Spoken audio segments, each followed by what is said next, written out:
الآن نقدم لكم فيلم الجامعة الوثائقي من إعداد قسم الإعلام والعلاقات العامة في رئاسة الجامعة، فوقتاً ممتعاً.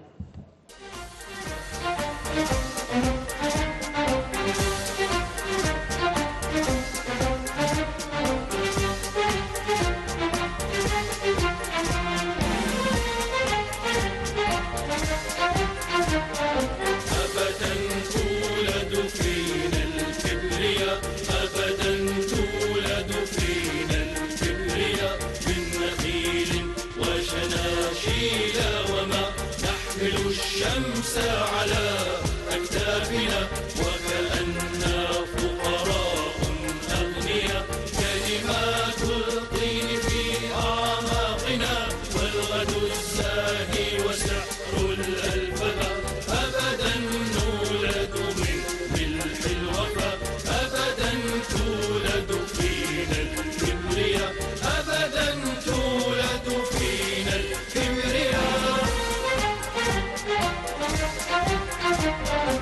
أبدا نحن عطاء الأمهات، كتب فيها نداءات حياة، يستحيل الجرح فينا وطنا وخلودا، تستحيل النائبات، منجم للروح لم تهدأ له نقرات تحت جدران القضاء، حيث لا مسجد إلا مسجد من زواياه بنينا الجامعة، أبدا نولد من نخل وما، أبدا تولد فينا الكبرياء،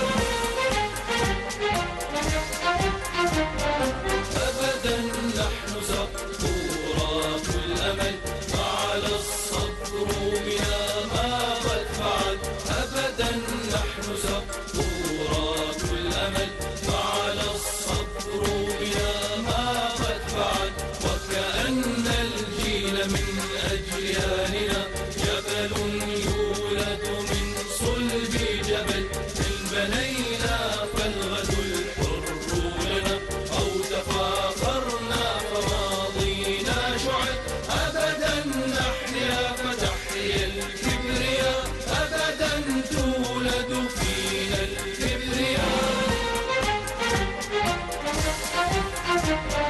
كن جنوبي القدر، كن مواويل النهر، كن جنوبي القدر، كن مواويل النهر، كن صروحا تبتلى ولسانا من حجر، يا سلاما يفتدى ووليدا ينتظر، يا سلاما يفتدى ووليدا ينتظر، أبدا كالكبرياء، أبدا كالكبرياء.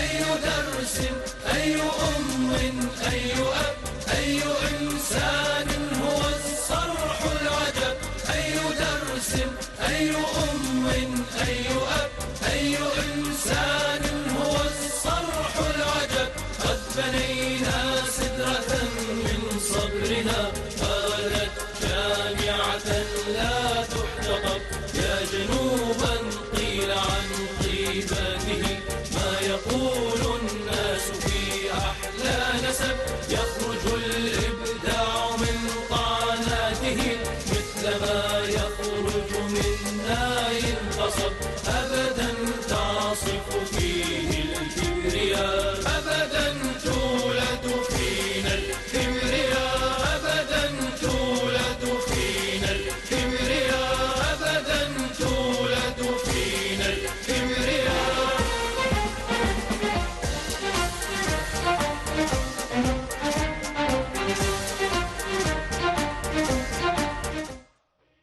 أترك المنصة للأستاذ الدكتور علاء الصفار ليقدم الجلسة الأولى.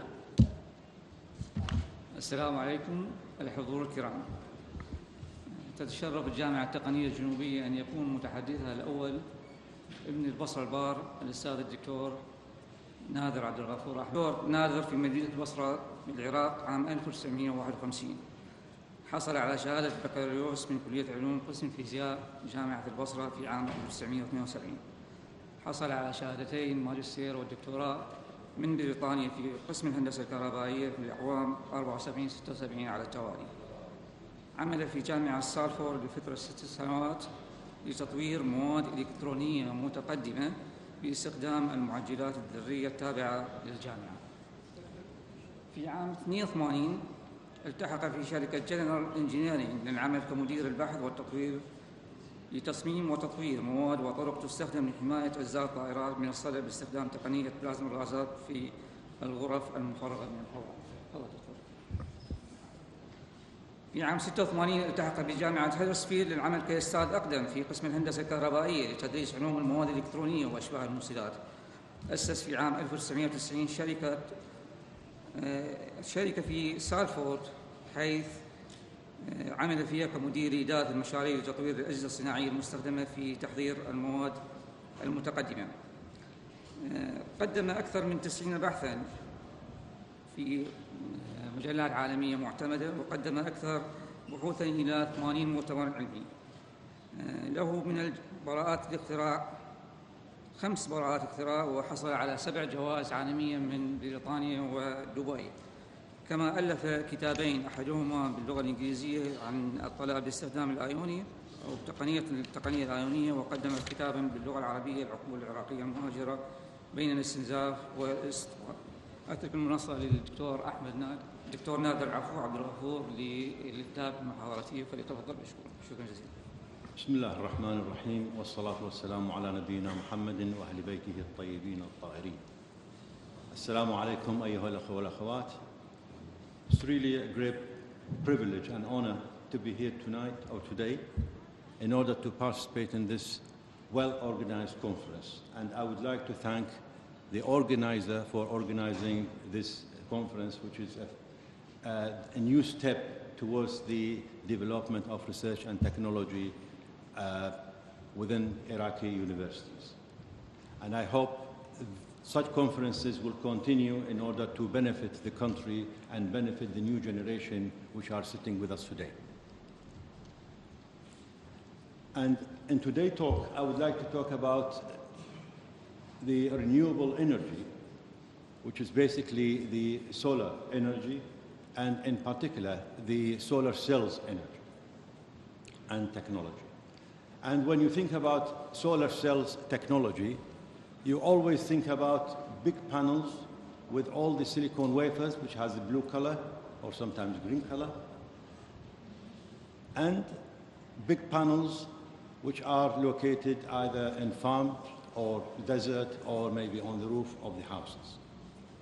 However, what you think about solar cells and solar technology is actually only the first generation, which started long time ago, maybe 4 or 5 decades ago.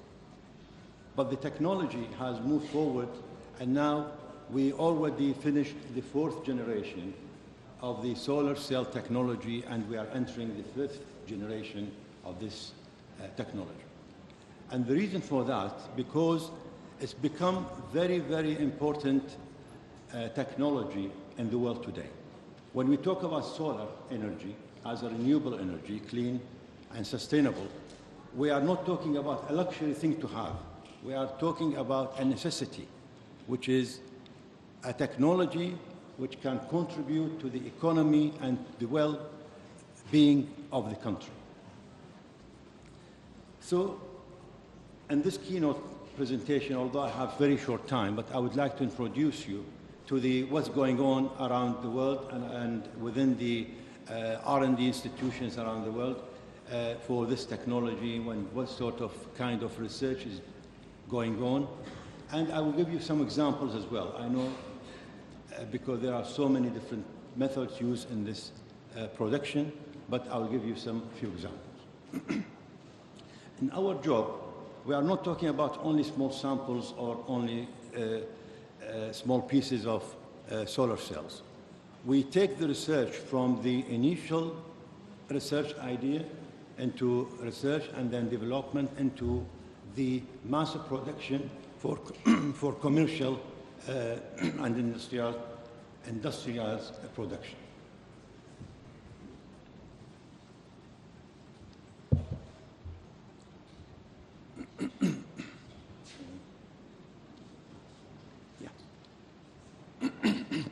can you dim the light, please?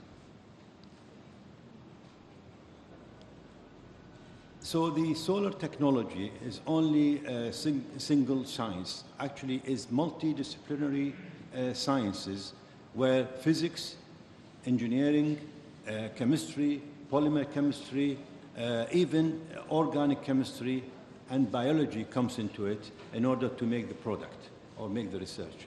So we take it step by step, starting from looking at advanced materials, which include some nanomaterials, advanced processes. Analytical equipment are very important to have for such research, and then through actual mass production. And when I talk about mass production, I'm talking about rolls like this, but bigger rolls, maybe 2 meters wide, and that's slitted into small rolls for the production. So we are not talking about heavy panels. We are talking about thin, flexible films, and this includes plastic, and now the new generation include the flexible glass, where glass is like a thin film. You can bend the glass, and then you can cut it with a scissor. And this is the new generation of solar cells. So, as I said in the beginning, there is a global interest in the development of a new type of solar energy and solar cells. And the trend now is to make solar cells on bigger scale in order to drop the production cost and increase the efficiency. However, before I start that, just give you just some examples. In Iraq now, we have the privilege of having sunshine most of the years. The total is around 2,200 hours per year we have sunshine. So why don't we use the sunshine in order to generate electricity, which can be an alternative clean energy, and then we sell our oil, bring profit to the country, and then use the solar energy in order to fill the gap in our electrical systems. But so far, we don't have a strategy for this sustainable energy. And I heard the representative of the minister saying that there are some conferences now about the solar energy, which is a good step forward in order to bring this to reality. Now, when we talk about solar energy and solar cells for the production of electricity, mainly we are talking about a technology which is basically use silicon as a base material. And as some of you know, there are different types of silicon crystals and silicon wafers. Either could be P-type or N-type. If you have a P-type, you can inject it with or dope it with some materials in order to convert that into N-type, and then make a PN junction which looks like a diode, and then this is the basic of the simple solar cell. And this can produce some electricity. So the silicon technology